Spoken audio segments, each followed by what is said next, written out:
Baltimore City Police Commissioner Michael Harrison says they may have a reduced workforce, but arrests in 2022 were up for the first time in more than a decade. This includes more gun arrests, 1,668, which were up 20%. More guns were taken off of Baltimore streets, 2,653, making gun seizures up 14%, and then ghost guns and ghost seizures were up by more than 40%. But Harrison also told members of the committee. Last year, we arrested more than 200 suspects for homicide and non-fatal shootings. 74% of these suspects have prior arrest records, with one individual being arrested 68 times. So this situation is untenable and leaves criminals emboldened because they believe they lack the certainty of consequences for their choices.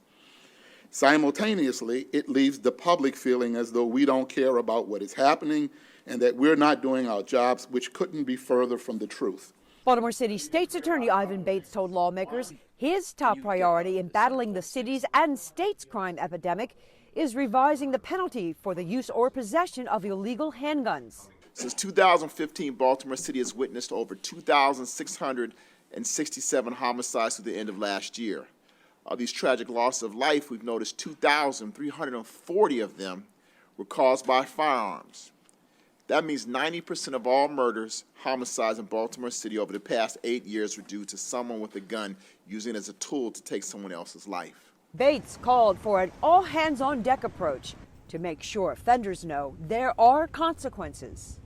What I know, a lot of times I also look at not only being a state's attorney, the state's attorney, but also the criminal defense attorney for 20 years. So I can tell you the mentality is the more you do it and they aren't held accountable, meaning the criminal element, the more they feel emboldened and continue to do it. Baltimore City Senator Jill Carter suggested the focus might be shifted to the large volume gun dealer. My concern is that our city and our state and our country and our world is inundated right now with guns. Guns are so easy. I've never seen guns this accessible as I have in the last few years.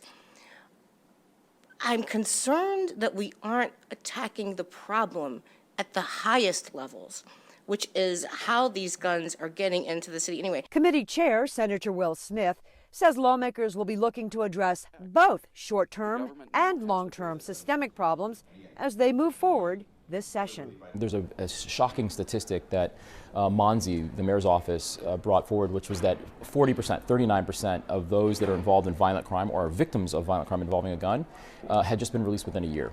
That's a serious problem, and so that's something we can address with this budget cycle and with more resources towards parole and probation. At the State House, Sue Copen for State Circle.